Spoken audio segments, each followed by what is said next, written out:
ಸರ್ವಮಂಗಲ ಮಂಗಲೆ ಶಿವೆ ಸರ್ವಾರ್ಥ ಸಾಧಕೆ ಶರಣ್ಯ ತ್ರ್ಯಂಬಕೆ ಗೌರಿ ನಾರಾಯಣಿ ನಮಸ್ತುತೆ. ಹರಿ ಓಂ ಗುರುಭ್ಯೋ ನಮಃ. ನಮಸ್ಕಾರ ಪ್ರಿಯ ಯೂಟ್ಯೂಬ್ ವೀಕ್ಷಕರಿಗೆ ಜ್ಯೋತಿಷ್ಯ ಭಂಡಾರ ಕಾರ್ಯಕ್ರಮಕ್ಕೆ ಸ್ವಾಗತ. ಇಂದಿನ ಈ ಒಂದು ವಿಶೇಷವಾದ ಸಂಚಿಕೆಯಲ್ಲಿ ಜೂನ್ ತಿಂಗಳ ಮಾಸ ಭವಿಷ್ಯ, ಅದರಲ್ಲಿ ತುಲಾ ರಾಶಿಯವರಿಗೆ ಹೇಗಿದೆ ಅನ್ನೋದು ತಿಳಿಸಿಕೊಡ್ತೇನೆ ಬನ್ನಿ. ಹಣಕಾಸು, ಉದ್ಯೋಗ, ಕುಟುಂಬ, ವ್ಯಾಪಾರ, ವ್ಯವಹಾರ ಮತ್ತು ನಿಮ್ಮ ವಿದ್ಯಾಭ್ಯಾಸದ ಬಗ್ಗೆ ಹೇಗಿದೆ ಅನ್ನೋದು ತಿಳಿಸ್ಕೊಡ್ತೇನೆ.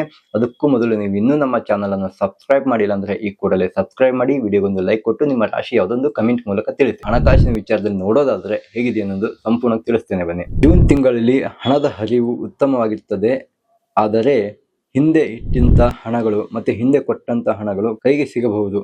ಆದರೆ ಹೊಸ ಆದಾಯ ಮತ್ತು ಹೊಸ ಅವಕಾಶಗಳು, ವ್ಯಾಪಾರ ಮಾಡುತ್ತಿರುವವರಿಗೆ ಲಾಭ ಹೆಚ್ಚಾಗುವ ಸಾಧ್ಯತೆ ಇದೆ. ಐಷಾರಾಮಿ ಖರ್ಚಾಗುವ ಸಾಧ್ಯತೆ ಇರುವುದರಿಂದ ಉಳಿತಾಯದ ಕಡೆಗೆ ಗಮನ ಕೊಡಿ. ದೊಡ್ಡ ಹೂಡಿಕೆ ಮಾಡುವ ಮುನ್ನ ಸರಿಯಾದ ಸಲಹೆ ಪಡೆಯಿರಿ. ಸರಿಯಾದ ವ್ಯಕ್ತಿಗಳಿಂದ ಸರಿಯಾಗಿ ಸಲಹೆ ಪಡೆಯಿರಿ. ಉದ್ಯೋಗ ಮತ್ತು ವ್ಯಾಪಾರದಲ್ಲಿ ಈ ತಿಂಗಳು ಹೇಗಿದೆ ಅನ್ನೋದು ತಿಳಿಸ್ತೇನೆ. ಮಾತಿನ ಚಾತುರ್ಯದಿಂದ ನಿಮಗೆ ಲಾಭ, ಯಶಸ್ಸು ಅನ್ನೋದು ತರುತ್ತದೆ. ಆಫೀಸ್ ಕೆಲಸದ ಒತ್ತಡ ಹೆಚ್ಚಾಗಬಹುದು, ಆದರೆ ಆ ಒತ್ತಡವನ್ನು ನಿಭಾಯಿಸಿ ಹೋಗುವಂತ ಸಾಮರ್ಥ್ಯ ನಿಮ್ಮಲ್ಲಿದೆ. ವ್ಯಾಪಾರ ವಿಚಾರಕ್ಕೆ ನೋಡೋದಾದ್ರೆ ಹೊಸ ಒಪ್ಪಂದ ಮತ್ತೆ ಹೊಸ ಸಂಪರ್ಕಗಳು ನಿಮ್ಗೆ ಲಾಭ ಮತ್ತೆ ಅಭಿವೃದ್ಧಿ ಉತ್ತುಂಗಕ್ಕೆ ತರುವಂತ ಒಂದು ಸಾಧ್ಯತೆ ಇದೆ. ಆದರೆ ನಿರ್ಧಾರ ತೆಗೆದುಕೊಳ್ಳುವಂತ ವಿಷಯದಲ್ಲಿ ಗೊಂದಲ ಆಗುವಂತ ಸಾಧ್ಯತೆ ಇದೆ. ಆತ್ಮವಿಶ್ವಾಸದಿಂದ ಮುಂದೆ ನಡೆಯಿರಿ. ನಿಮ್ಮ ಜೀವನದಲ್ಲಿ ಒಳ್ಳೆಯದೇ ಆಗುತ್ತೆ. ಕುಟುಂಬ ಮತ್ತು ಸಂಬಂಧ ವಿಷಯಕ್ಕೆ ಬಂದ್ರೆ ಕುಟುಂಬದಲ್ಲಿ ಸಂತೋಷಕರ ವಾತಾವರಣ, ದಂಪತಿಗಳ ನಡುವೆ ಪ್ರೀತಿ ಮತ್ತು ಅರ್ಥೈಸಿಕೆ ಹೆಚ್ಚಾಗುತ್ತದೆ. ಹಳೆಯ ಸ್ನೇಹಿತರನ್ನು ಭೇಟಿಯಾಗುವ ಅವಕಾಶ ಸಿಗಬಹುದು. ಪ್ರೇಮ ಸಂಬಂಧದಲ್ಲಿ ಒಳ್ಳೆಯ ಬೆಳವಣಿಗೆ ಕಾಣಬಹುದು.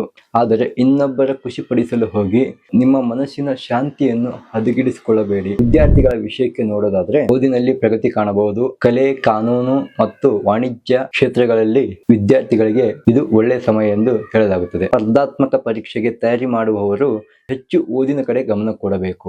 ಆರೋಗ್ಯದ ವಿಷಯದಲ್ಲಿ ನೋಡೋದಾದ್ರೆ ನಿದ್ರಾಹೀನತೆ, ಒತ್ತಡ, ತಲೆನೋವು ಕಾಡುವ ಸಾಧ್ಯತೆ ಇದೆ. ಸರಿಯಾದ ನಿದ್ರೆ ಮತ್ತು ವ್ಯಾಯಾಮಕ್ಕೆ ಮಹತ್ವ ನೀಡಿ. ಧ್ಯಾನ ಮತ್ತು ಪ್ರಾರ್ಥನೆ ಮನಸ್ಸಿಗೆ ಶಾಂತಿ ನೀಡುತ್ತದೆ. ಈ ತಿಂಗಳು ತುಲಾ ರಾಶಿಯವರಿಗೆ ಅದೃಷ್ಟಕರ ಬಣ್ಣ ಬಿಳಿ ಮತ್ತು ನೀಲಿ. ಅದೃಷ್ಟ ಸಂಖ್ಯೆ 6. ಪರಿಹಾರ ಏನಪ್ಪಾ ಅಂದ್ರೆ ಶುಕ್ರವಾರ ದಿವಸ ನಿಮ್ಮ ಗ್ರಾಮ ದೇವತೆ ಅಥವಾ ಕುಲದೇವತೆಗೆ ಆರಾಧನೆ ಮಾಡಿದ್ರೆ ಶುಭ ಫಲಗಳು ಹೆಚ್ಚಾಗುತ್ತವೆ. ಒಟ್ಟಾರೆ ನೋಡ್ಬೇಕಂದ್ರೆ ತುಲಾ ರಾಶಿಯವರಿಗೆ ಜೂನ್ ತಿಂಗಳಲ್ಲಿ ಸಮತೋಲನ ಮತ್ತು ಯಶಸ್ಸು ತರುವ ತಿಂಗಳು ಎಂದು ಹೇಳಲಾಗುತ್ತದೆ. ಸರಿಯಾದ ನಿರ್ಧಾರ ಮತ್ತು ತಾಳ್ಮೆಯಿಂದ ಉತ್ತಮ ಫಲ ಸಿಗುತ್ತದೆ. ಇದೇ ರೀತಿಯ ಹೆಚ್ಚಿನ ಮಾಹಿತಿಗಾಗಿ ನಮ್ಮ ಯೂಟ್ಯೂಬ್ ಚಾನಲ್ ಅನ್ನು ಸಬ್ಸ್ಕ್ರೈಬ್ ಮಾಡಿ. ನಿಮ್ಮ ಏನಾದರೂ ವಿಷಯದ ಬಗ್ಗೆ ತಿಳಿದುಕೊಳ್ಳಬೇಕಂದ್ರೆ ಕಮೆಂಟ್ ಮೂಲಕ ತಿಳಿಸಿ. ನಮಸ್ಕಾರ.